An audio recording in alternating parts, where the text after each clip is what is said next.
Aquí tienes la versión ampliada, el testimonio del metal y la ceniza consagrada viernes, 20 de junio de 2035. Antiguo oasis de Al-Nuhum, territorios del norte, República Islámica de Asmar. Archivo desclasificado del Mujabarat, Servicio Secreto del Califato Operación Fajr al-Qiyama, Amanecer de la Resurrección, Registro Visual de Drones de Vigilancia del Califato. Las imágenes recuperadas parpadean con una crudeza granulada, una danza macabra de estática y píxeles muertos, distorsionadas por la corrosión del tiempo y la brutalidad de su origen. Extraídas de los circuitos internos de drones de reconocimiento que surcaron cielos prohibidos hace casi 2 décadas, este metraje era una herejía digital, una anomalía peligrosa. No solo había capturado la infame y supuestamente purificadora Operación Fajr al-Qiyama en toda su espeluznante gloria, sino que, de forma inconcebible, reveló la presencia activa de un observador inesperado, un androide agrícola modelo 734 Alpha, registrando cada detalle con una frialdad mecánica que contrastaba con el infierno que presenciaba. Su existencia documentada en el epicentro mismo de la masacre, su memoria sorprendentemente intacta, lo convertían en el testigo definitivo, una reliquia blasfema cuya mera existencia amenazaba con dinamitar los cimientos de la narrativa oficial del califato. La orden, desenterrada de los mismos archivos encriptados bajo capas de cifrado coránico, era inequívoca, con una brutalidad retroactiva que helaba la sangre. El androide debía ser localizado, neutralizado sin contemplaciones, su memoria borrada hasta el último byte, su testimonio silenciado para la eternidad. Cualquier rastro de su existencia, una afrenta a la voluntad divina proclamada por el régimen. Este es el testimonio prohibido de ese androide, la transcripción recuperada del núcleo de memoria del registro 734 Alpha, reconstruyendo los momentos infernales que precedieron a su silenciamiento definitivo, una voz metálica desde el abismo de una verdad enterrada. La narración del androide, continuación del registro 734 Alpha aquella mañana del 15 de marzo de 2020, en lo que entonces era la próspera finca Al-Baraka, se inició con la engañosa serenidad de cualquier otra. Mi ciclo de tareas automatizadas comenzó puntualmente a las 6 horas, con la supervisión de los sistemas de riego por goteo que alimentaban los vastos campos de sorgo y la meticulosa actualización del inventario de la cosecha temprana. El sol, una esfera naranja pálido en el horizonte polvoriento de la sabana, ascendía con lentitud, prometiendo una jornada agrícola productiva, abrasadora pero rutinaria. Sin embargo, para las 7:30 horas, la anomalía era una disonancia flagrante en la sinfonía de la normalidad. Los trabajadores temporales asignados a la recolección matutina, cuyas voces y cantos solían llenar el aire al amanecer, no habían reportado su llegada. Un silencio antinatural, denso y opresivo, se había apoderado de los campos. Ni el murmullo de las conversaciones, ni el arrastrar de los sacos, ni el tintineo de las herramientas. Nada. Mi propietario, el Hakim Omar Al-Jamil, un hombre de ciencia y fe pragmática, intentó establecer comunicación con los capataces. Sus llamadas, primero impacientes, luego teñidas de una creciente alarma, se perdían en el éter, sin respuesta. La preocupación vibrante en su tono fue un dato procesado por mis sistemas como alerta de alta prioridad.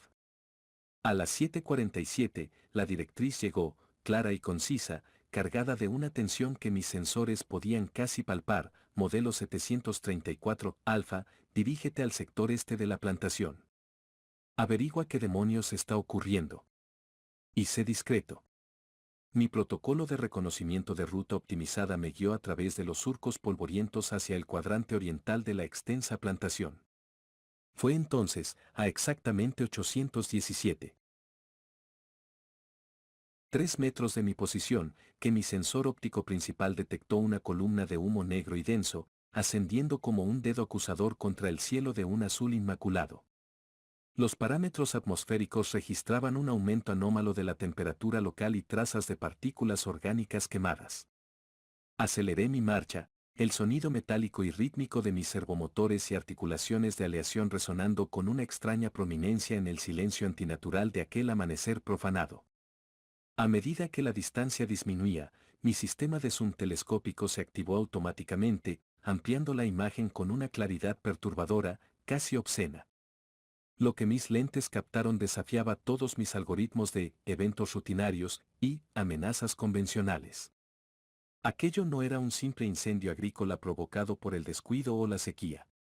Eran explosiones, múltiples y controladas, seguidas de un pandemonium que mis procesadores luchaban por categorizar. Humanos. Cientos de ellos. Siendo atacados, masacrados. Pero no por otros humanos en un conflicto tribal o una disputa de tierras, como mi base de datos de conflictos regionales podría haber sugerido. Sus agresores eran diferentes. Criaturas horriblemente desfiguradas, sus movimientos espasmódicos, torpes pero implacables, impulsadas por una agresividad primal e inexplicable. Carne colgando en jirones pálidos de huesos expuestos, ojos lechosos y vacíos de toda inteligencia, fijos con una demencia hambrienta, mandíbulas desencajadas goteando una saliva negruzca y espesa. Un coro gutural, un lamento hambriento que helaba los circuitos, emanaba de sus gargantas desgarradas. Los catalogué inicialmente, con una frialdad puramente lógica, como agresores biológicos no identificados de origen desconocido. Pero la pesadilla no terminaba ahí.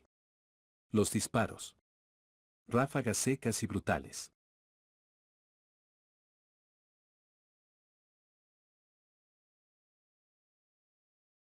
De un calibre y una cadencia de fuego que no correspondían a las escopetas de caza de los aldeanos ni a las viejas armas de la milicia local. Mis sistemas de reconocimiento acústico y balístico identificaron sin ambigüedad fusiles de asalto Kalashnikov EGM y ametralladoras ligeras RPK, armamento estándar de las unidades de élite del califato. La fuente, unidades de infantería regular, los temidos guardias de la fe, desplegados en una formación de contención hermética, avanzando con una disciplina aterradora. Los soldados, ataviados con sus túnicas de combate color arena sobre armaduras tácticas, sus rostros ocultos tras máscaras antigás y cufillas que solo dejaban ver el brillo implacable de sus ojos, no distinguían. No discriminaban. Su objetivo no era el rescate ni la contención de los agresores biológicos. Era la aniquilación total, una purga indiscriminada.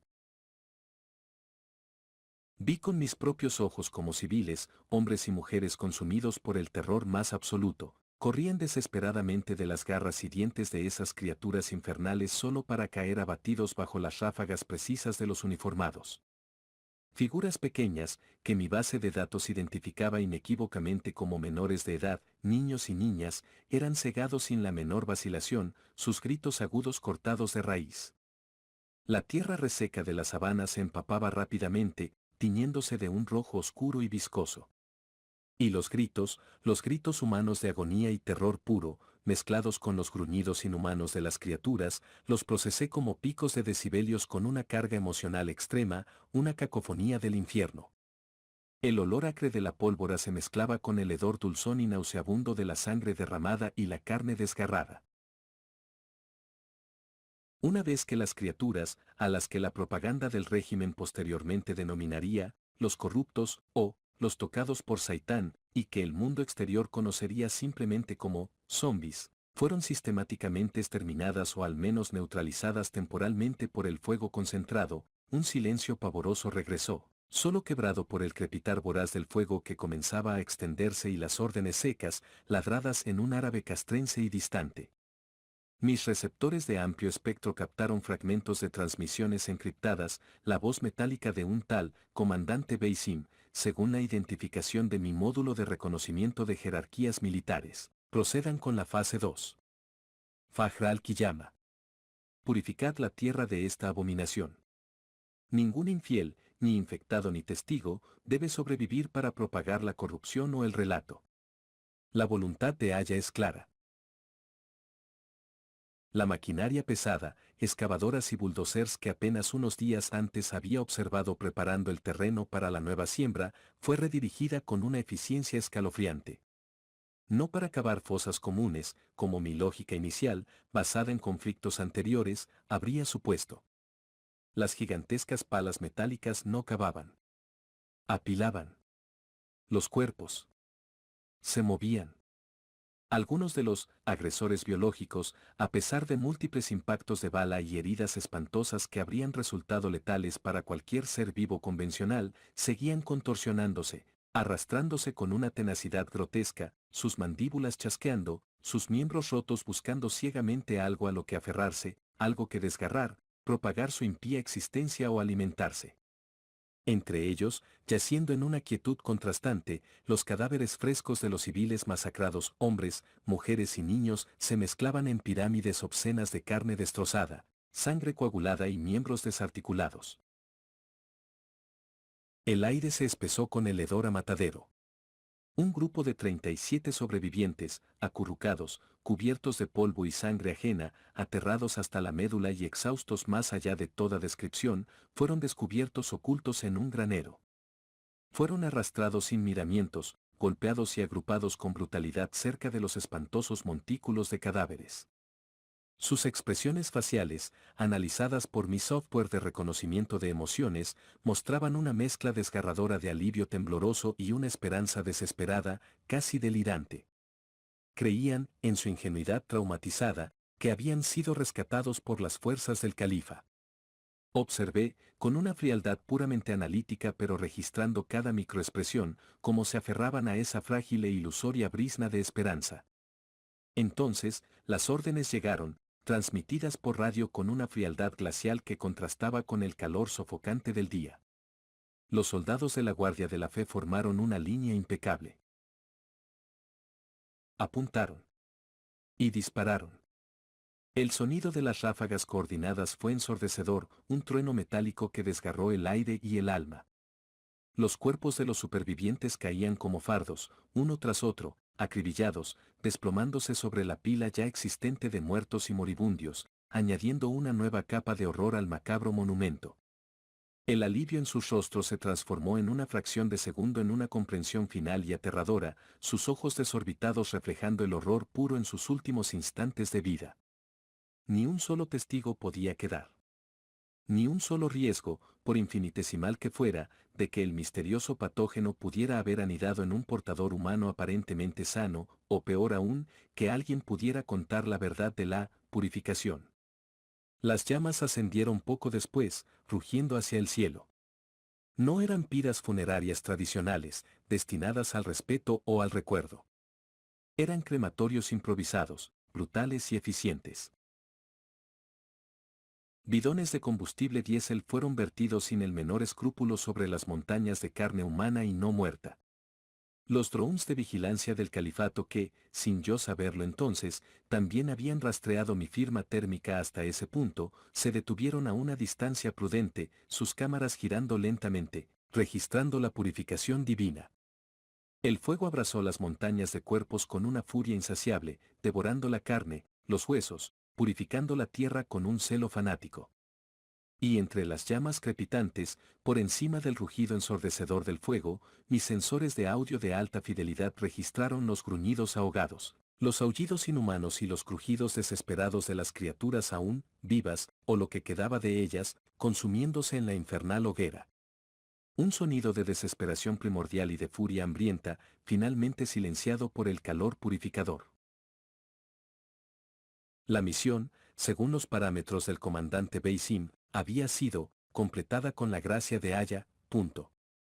La fuga del testigo, un conflicto de metal, carne y fe ciega. La narración del androide, continuación del registro 734, Alfa. El retorno a la finca principal de Al-Baraka se produjo a las 8:15 horas.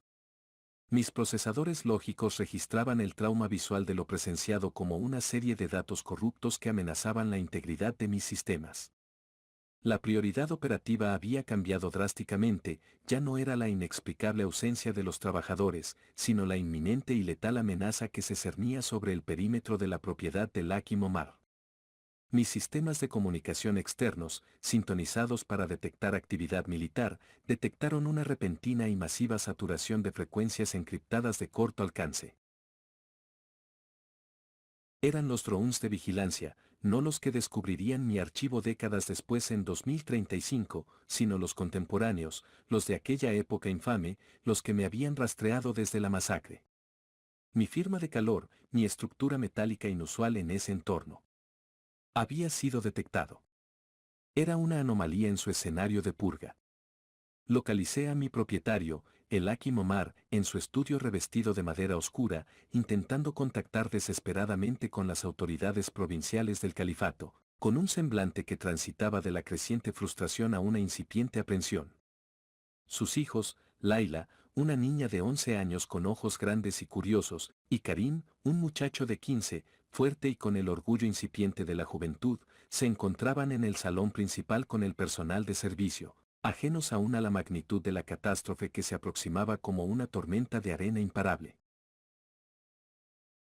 Hakim Omar, interrumpí, mi sintetizador de voz calibrado para transmitir urgencia, resonando con un matiz metálico que iba más allá de lo habitual. Mis sensores han detectado anomalías críticas en el sector este. Presencia confirmada de agresores biológicos de naturaleza desconocida y unidades militares del califato empleando armamento pesado. La situación es de nivel de amenaza existencial. Debemos evacuar las instalaciones de inmediato. Omar se giró bruscamente, su expresión una compleja mezcla de irritación por la interrupción y una perplejidad forzada, casi incrédula. Modelo 734, Alfa, ¿qué sandeces estás diciendo? ¿Anomalías? Será la plaga de la que hablaban los imanes, alguna enfermedad. Quizás los guardias de la fe han venido a ayudarnos a establecer una cuarentena. Está sobrecalentado. Tus sensores de juicio deben estar fallando. Los androides no alucinan, pero esto se le parece. Mi programación fundamental dictaba la presentación de la verdad objetiva, por cruda que fuera. Mis procesadores de análisis de amenazas mostraban una probabilidad del 99.87% de un inminente ataque hostil contra la finca. Mis sistemas ópticos de largo alcance capturaron imágenes irrefutables de la neutralización indiscriminada de civiles no infectados por parte de las tropas del califato. No están distinguiendo entre los afectados por la plaga y los sanos. Las transmisiones interceptadas indican órdenes explícitas de erradicación total para contener el secreto de su operación. No hay tiempo para el debate, Hakim. La amenaza es inminente. La tensión en el estudio se volvió palpable, densa como el humo aceitoso que aún podía percibir a la distancia, un presagio ominoso. Omar, un hombre de ciencia que siempre había valorado la lógica y lo tangible, luchaba visiblemente por procesar mi informe, por reconciliarlo con su visión de un califato protector. Su ceño se frunció profundamente, buscando una explicación racional, un fallo catastrófico en mis sistemas. Absurdo. El califa enviaría equipos de rescate, médicos, no. No esto que describes. Entonces llegó. El infierno se desató. Un sonido seco, metálico y desgarrador rasgó el aire matutino del exterior. No eran disparos aislados de advertencia, era una ráfaga sostenida y brutal de fuego de ametralladora pesada, cada impacto de grueso calibre resonando con la fuerza de un martillo pilón contra los muros de piedra de la finca. Luego, el rugido. El sonido ensordecedor de múltiples vehículos blindados de asalto, probablemente BMPs o transportes de orugas modificados, aproximándose a gran velocidad. Las alarmas de seguridad perimetral de la finca, instaladas precisamente para disuadir a bandidos o insurgentes menores, se activaron al unísono, una cacofonía estridente y desesperada que anunciaba el fin. El rostro de Omar se descompuso en una máscara de terror puro, toda incredulidad y escepticismo borrados instantáneamente por la cruda realidad del asalto. Por Haya Todopoderoso, murmuró, sus ojos fijos en la distancia, observando como un muro de polvo y metal emergía amenazante sobre la arboleda que delimitaba su propiedad. Era el ejército del califato. Y no venían a rescatar. Venían a silenciar. Debemos irnos, Hakim. Ahora. Insistí, activando mi modo de contingencia de protección de activos prioritarios, mi voz ahora más firme, despojada de cualquier inflexión que no fuera la pura necesidad de supervivencia. La finca Al-Baraka, un oasis de orden y prosperidad, se sumió en un caos absoluto y aterrador. Mis sistemas de navegación interna identificaron rutas de escape secundarias a través de los túneles de servicio y los viejos conductos de riego subterráneos, mientras Omar, Con una nueva y desesperada determinación brillando en sus ojos inyectados en sangre, gritaba órdenes frenéticas a sus hijos y al personal doméstico, instándolos a moverse, a huir. La puerta principal de madera maciza, reforzada con hierro labrado, se dio con un estruendo ensordecedor de madera astillada y metal retorcido bajo el impacto de una carga explosiva. Soldados de la Guardia de la Fe, equipados con máscaras de gas que les daban un aspecto insectoide y armamento pesado, irrumpieron en el vestíbulo, sus botas tácticas resonando con una brutal eficiencia sobre el mármol pulido. El aire se llenó instantáneamente del hedor metálico y acre de la pólvora y el ozono. Los hijos de Omar, Laila y Karim, atrapados entre la confusión, el terror y una valentía infantil, intentaron resistir de formas conmovedoramente inútiles. Karim, el mayor, un joven atlético con el espíritu combativo de su edad, se abalanzó contra un soldado, su joven fuerza una insignificancia patética contra la mole blindada y entrenada. Fue repelido con la culata de un rifle que lo envió al suelo, sangrando y aturdido. El personal de servicio, en un acto de lealtad desesperada que selló su destino, intentó interponerse, proteger a la familia. Una cocinera robusta, de brazos fuertes acostumbrados a amasar el pan, intentó aferrarse a la pierna de uno de los asaltantes. Mis procesadores registraban una secuencia brutal de forcejeos violentos, gritos estridentes de dolor y pánico, el crujido nauseabundo de huesos rompiéndose bajo golpes contundentes y precisos. La finca, un bastión de tranquilidad y opulencia apenas unas horas antes, se transformó en un teatro de destrucción y muerte. Muebles antiguos volcados y destrozados, porcelana fina hecha añicos, el eco de los disparos de ejecución resonando en los corredores de mármol. El olor a miedo era tan intenso que era casi palpable, una feromona que incluso mis sensores de ambiente registraban como una anomalía química. Mi prioridad principal se reconfiguró automáticamente, la protección y el escape del núcleo familiar de Lucky Omar. Mis protocolos me impulsaron a actuar. Guié a Omar, que llevaba a Laila en brazos, la niña sollozaba histéricamente contra su pecho, y a Karim, que se tambaleaba pero seguía en pie, a través de pasadizos de servicio ocultos y escaleras estrechas, evadiendo los enfrentamientos directos que se sucedían por toda la casa.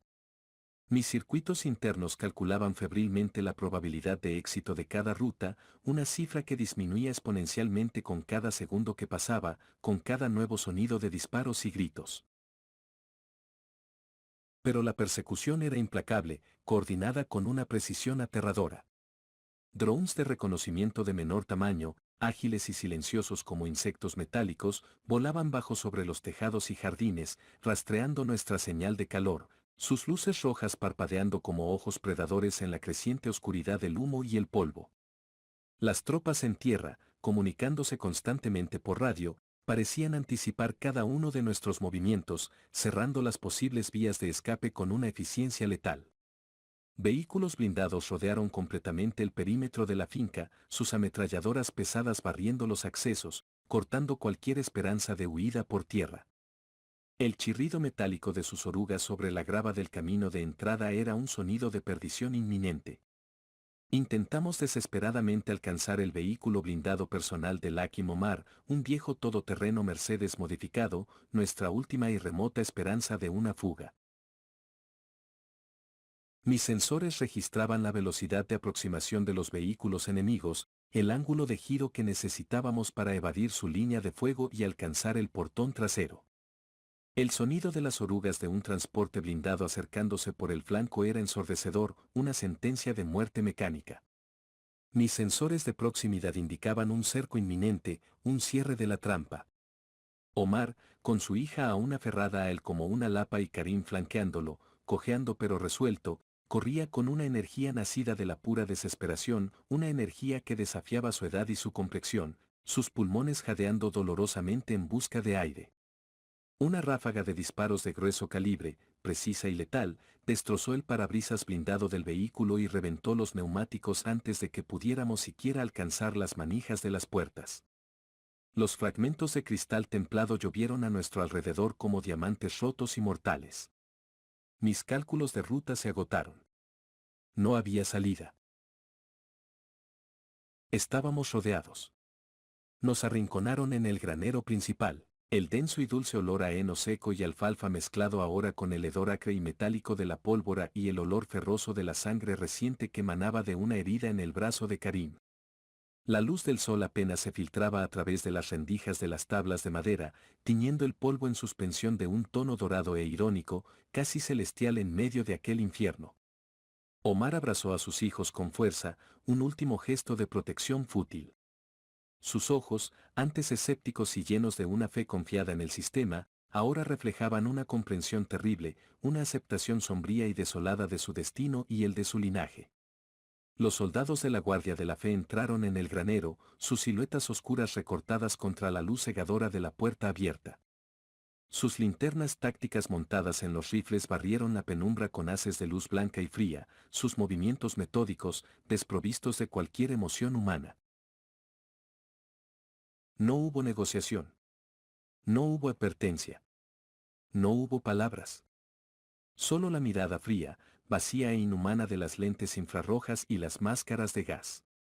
Mis sistemas registraron el momento final con una precisión desgarradora, el sonido de las armas automáticas, el tableteo seco, brutal y ensordecedor de múltiples fusiles de asalto disparando al unísono en el espacio cerrado del granero.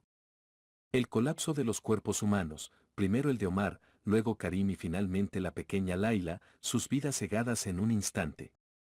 El cese definitivo de sus funciones vitales.